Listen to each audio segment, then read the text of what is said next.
Hi everyone, my name is Claire Westwood and I am a Peak Pilates comprehensive trained instructor. I've been teaching for about 16 years.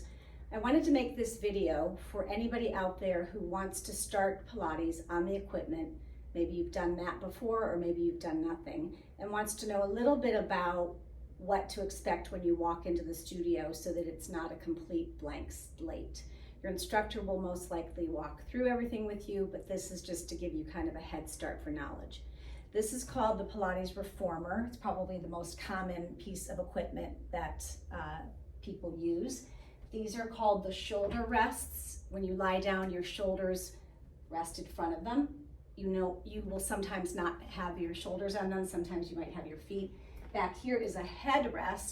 The headrest has a notch that goes down for any exercise that you'll be doing where your hips will come up off of the reformer bed. This is called the foot bar. You won't always have your feet on it. When you sit down on the reformer, your instructor will have springs connected, and those springs will determine how much effort you're putting into the exercise. In Pilates, it's a little bit different than weightlifting, where you want to kind of add a lot of spring and really power through your movements. For Pilates, it's the opposite. The lighter the spring is, the more you are required to anchor with your core and control the movement. When you sit down on the reformer for what's called footwork, which will most likely be how you warm up, the best way to do it so that it's not awkward is to sit with your bum cheek that's towards the shoulder rest right to the edge of the reformer, and then the other bum cheek kind of hangs out into the spring area. You then swing your legs up, lie down. Your head will then be positioned perfectly in the headrest, and your shoulders will rest up against the shoulder rest. Your arms will be down by the side. That's the best way to get on.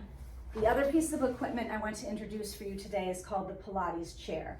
It has springs underneath here that can go up and down what's called a tree. It's just little branches of the tree to determine how heavy or light the spring load will be. Joseph Pilates invented this because when his mom came to New York City, she couldn't get on the bus while carrying packages. She had to have one hand on the handle, and he wanted everyone to have that mobility and agility to be able to get up onto something without using your hands. So there are a number of exercises we do on the chair. A lot of them are abs, arms, everything, but the most basic movement is just your classic squat or step up, where you press the foot down on the pedal, step your foot up onto the chair and pretend I have packages, I'm getting up onto the bus, and then let yourself come up. And then with control, come down and step. So the chair is used for a lot of balance exercises. Your instructor would have you go slowly into those movements so it's not anything mentally or physically scary the first time. The next video I'm going to make is about the basic movements of Pilates so that you're familiar with some of the terminology and some of the movements before you begin.